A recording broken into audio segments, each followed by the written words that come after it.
Audiovers, kembali lagi bersama kami di Populer Day. Seperti biasa, kami menyajikan informasi seputar olahraga spesial untuk Anda.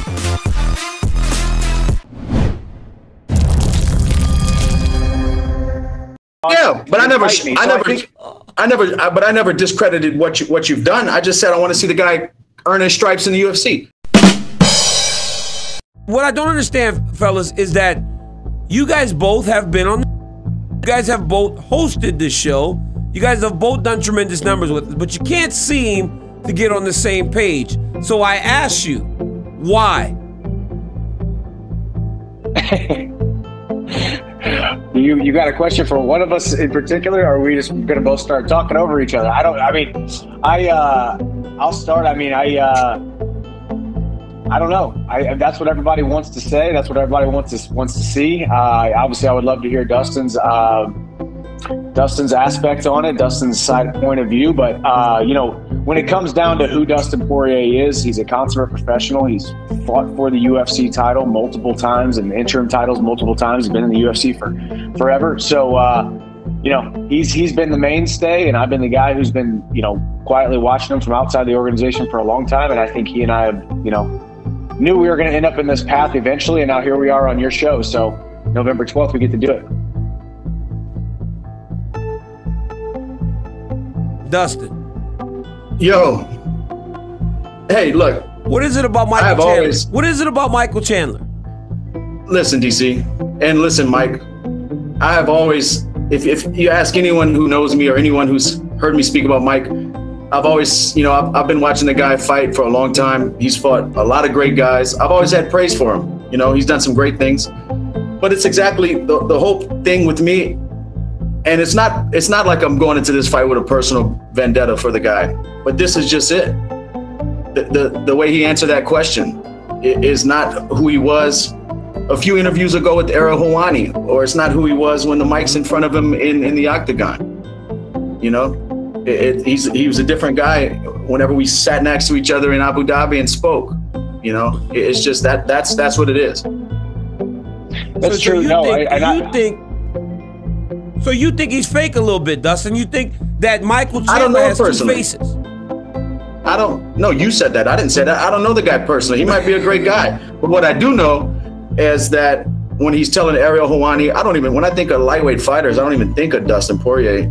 And then he tells you when you ask him a question, Dustin has been a mainstay in the UFC. That back and forth stuff, that's just obvious to me. So it doesn't matter. November 12th, look, I wish it was 5 rounds. We're going to throw hands for 3 rounds and we'll settle it. Hey, can I interject Mike. Here? Yes. Please. Go ahead, Mike. Interviews and life is all about timing. Okay? At the time of the Ariel Helwani interview, Dustin, You've had a phenomenal career. You're talking about you don't know how long you want to do it anymore. You're talking about I don't know if I'm going to fight at 170. You're talking about fighting Nate Diaz, which is no longer on the path to fighting 155. So yes, I do think in that moment when I was thinking about the lightweight division, you weren't one of the guys who was necessarily on the radar. Because what am I going to do?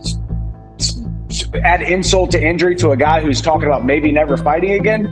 We have a lot of mutual friends, So it's that the guy that talked to you in Abu Dhabi in the stands, you and I in the stands before weigh-ins, we had all of that, and then that Dustin Poirier went on record on the microphone after the fight and said, if the UFC wants me to fight Michael Chandler, I'd just as soon go sell hot sauce. So you want to have a ton of praise for me, but then also you would rather sell hot sauce. Yeah, but I never discredited what you've done. I just said I want to see the guy earn his stripes in the UFC, and you've done that now. So that's why you're fighting me November 12th. But also, Mike, whenever you're talking about me wanting to fight at 170, and I saw in another interview you said this guy wants to fight at 170. What that means is he's at the end of his career, bro. Whenever all these fights, we're both businessmen at the end of the day. When all these fights were on the table, were you not asking to fight Conor? Were you not asking to fight Nate at whatever weight? I was not asking to fight Nate. No, Nate and I got into it on Twitter or whatnot. But yes, no, you are right. You're right there. You're right there. The lightweight it's all division, good. The welterweight. No, of course, brother. Yeah, hey man, it's part of it. Yes, you and I. It is funny because our first interaction, me and you, was at a Bellator event, and it was great. It was great. Yeah, I know. And this is the funny thing that I seriously feel like we keep now it's all going on record like we hate each other, and it doesn't matter. We don't need to hate each other to go in there November 12th and look like we hate each other and try to fight each other. Hey, I don't hate anybody. I don't hate anybody. Hold on. But what I'm gonna do? Hey, we don't have to hate each other. But guys, one second. There's a video floating. Look, let's watch this video real quick. I mean, this does not seem like two guys that don't necessarily hate each other, because the reality is this: you two are now at a public event, getting after each other, having to be separated. This is before you are even scheduled to fight, fellas. You boys are trying to get at each other in the middle of an event. This don't look like two dudes that have no personal issues. No, Mike was very professional there. He kept it moving. But that was the first time I seen him in person since Abu Dhabi, and since he went on record saying all this stuff. So when I saw him, I wanted to tell him what I thought about him. Of course, I can tweet it and talk to do it in interviews, but I don't do that type of stuff. I'd rather tell him when I see him. That's what that was. It was his first fight in the organization that I fought in 28 times. It was his first fight in the company. He can feel however he wants to feel. This is fighting. I don't care. I know we can both sit here and feel the way that we want to feel, because yeah, it is fighting, and at the end of it, the road ends making weight on November 11th, and then fighting on November 12th at Madison Square Garden. You know, so yeah, man. Like Dustin, I do think in order for us to put in our best training camps, in order for us to go out there and put on the best show, it doesn't need to be made personal for us to go out there and put on a show. Have we had our misunderstandings? Have we, exchanged some words now? Absolutely. But, the truth remains the same. We got to go out there and fight, and it's going to be fun. As does he, DC. Have you seen some of this guy's knockouts? Look, nobody knows that but Michael Chandler. We're going to find out November 12th. Man, I can tell you this, man. The dude's got a chin on him. He's a long, rangy southpaw, punches and bunches. Great with his footwork and great with his defense. I've fought people in his camp before, so I'm sure they're talking about that.